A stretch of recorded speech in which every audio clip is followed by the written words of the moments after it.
باب نبوت بند ہو گیا ہے، پس خدا بر ما شریعت ختم کر، بر رسول ما رسالت ختم کر۔ ما کان محمد ابا احد من رجالکم ولکن رسول اللہ و خاتم النبیین، واضح غیر مبہم اور حتمی اعلان۔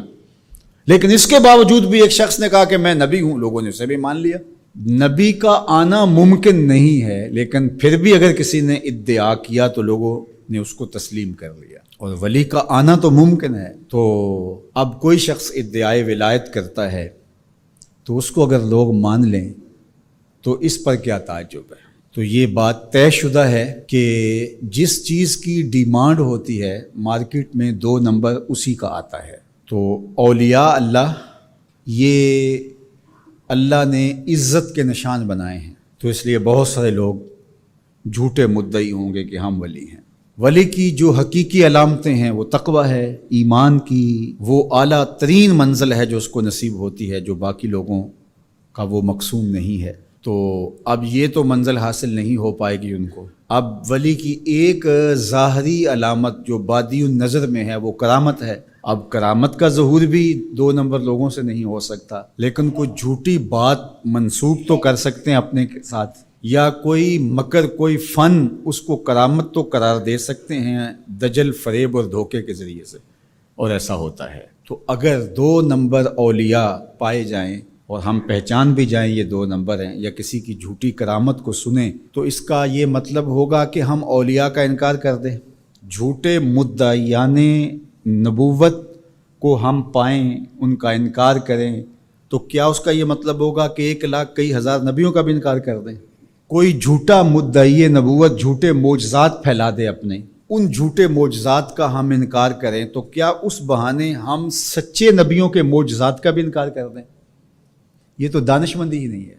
اس طرح 2 نمبر لوگوں کے گڑھے ہوئے کلام کو، گڑی ہوئی باتوں کو، ان کے دجل و فریب کو، ان کی تلبیسات کو، ان کی دسیسہ کاریوں کو، ان کے مکر کو، ان کے متبعین کی گڑی ہوئی چیزوں کو، ان کے حفوات کو ہم کیا کرامت قرار دے دیں؟ ہم کہتے ہیں نہیں، بالکل نہیں ہے۔ تو کیا اس کا یہ مطلب ہے، اس کا یہ مفہوم ہے کہ جو اللہ کے ولی ہیں ان کے حقیقی کرامات کا انکار کر دیا جائے؟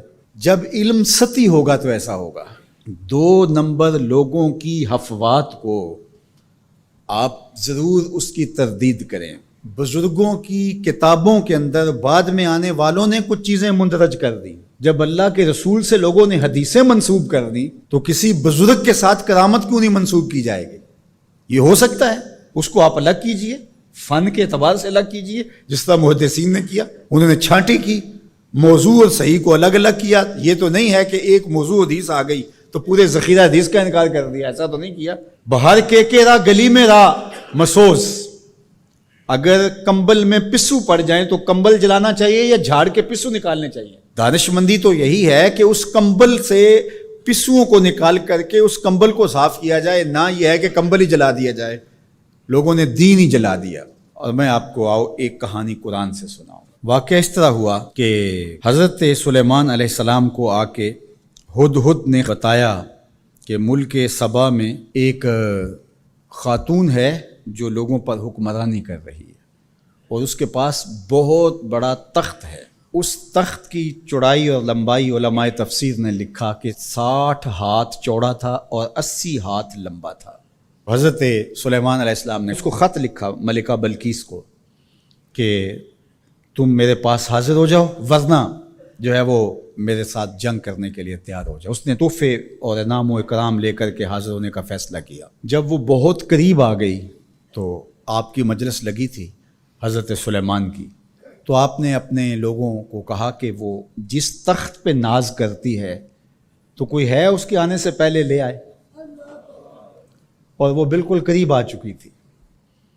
تو ایک جن اٹھا، اس نے کہا حضرت یہ خدمت میرے ذمہ لگائیے۔ قال عفریت من الجن، وہ بڑا قوی ہیکل، بڑا طاقتور، بڑی توانائی رکھنے والا، اس نے کہا کہ حضرت یہ ذمہ داری میری رہی، کب تک لے کے آؤ گے؟ کہا مجلس برخاست ہونے سے پہلے پہلے لے آؤں گا۔ صبح کو مجلس لگتی تھی، دوپہر کے وقت برخاست ہو جاتی تھی، تو اس نے کہا مطلب میں دوپہر تک لے آؤں گا۔ اللہ اکبر! 1 مہینہ جاتے ہوئے لگتا تھا، 1 مہینہ آتے ہوئے لگتا تھا۔ ڈبیا بھی ہو اور جیب میں ڈال کے لے آنی ہو پھر بھی 2 ماہ چاہیے. اور وہاں پہروں کے اندر مکفل تھا. بڑی بات تھی نا.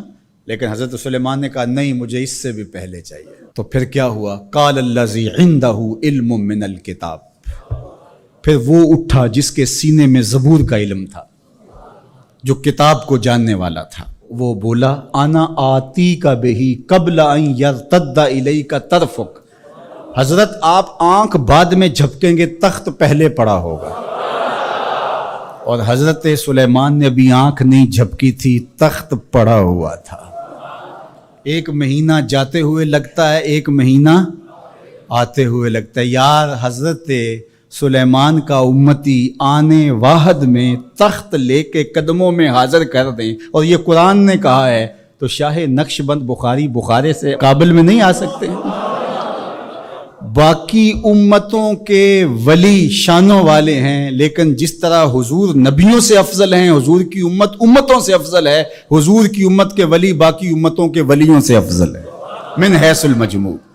حضرت سلیمان کے غلام کی شان ہے کہ آنے واحد میں یہ کرشمہ کر دکھاتے ہیں، اور مقتدی بن کے حضرت سلیمان مسجد اقصی میں جس نبی کے پیچھے کھڑے ہیں، اس امام کی شان کا عالم کیا ہوگا؟ جس کے غلام کی یہ شان ہے، اس کے امام کی شان کا عالم کیا ہوگا؟